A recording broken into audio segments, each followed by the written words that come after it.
I'm Edie Lush, and I'm here in the Hub Pavilion in Davos. Very pleased now to be joined by Eric Goosby. Thanks so much for coming along. It's a pleasure.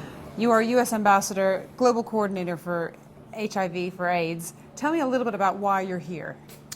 Well, I'm here to talk to the business community about the role they could play in trying to eliminate the transmission of HIV to children.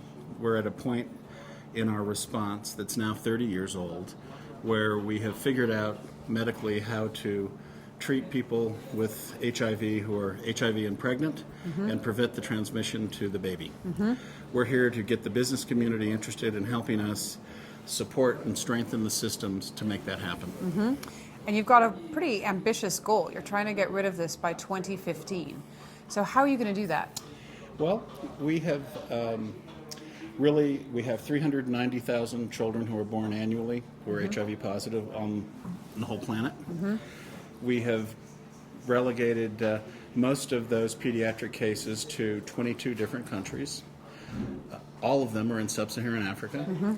14 of them, PEPFAR, the President's Emergency Plan for AIDS Relief, has been working in those countries for 8 years.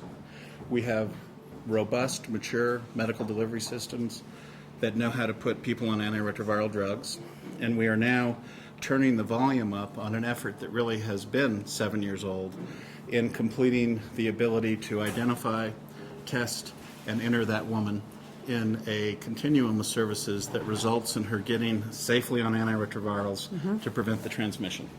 So you're basically giving people antiviral drugs, giving these women antiviral drugs. How is it going to be different from how it already happens? Is it just a lot more all at the same time with a lot more partners? We had a lot of barriers to making this happen.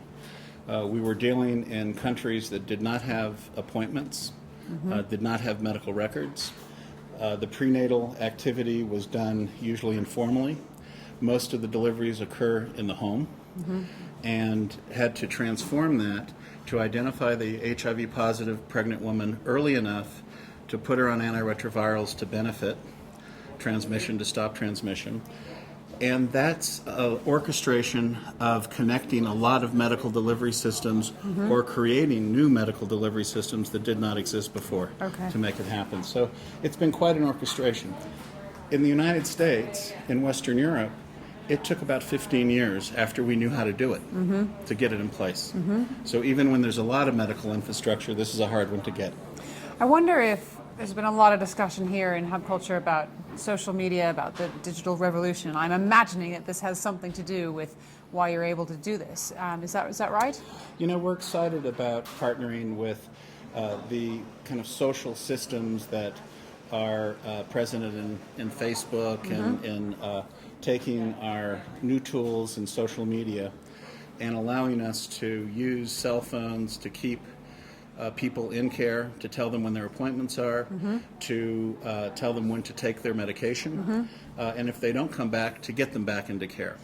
You might think that cell phones are ridiculous in these settings, but most everybody in these very remote areas in sub-Saharan Africa have one or two cell phones. And as a result, we're really taking advantage of that. Thank you so much for coming into the Hub Pavilion here in Davos to tell me a little bit about your story. Thanks very much. Pleasure. I'm Edie Lush.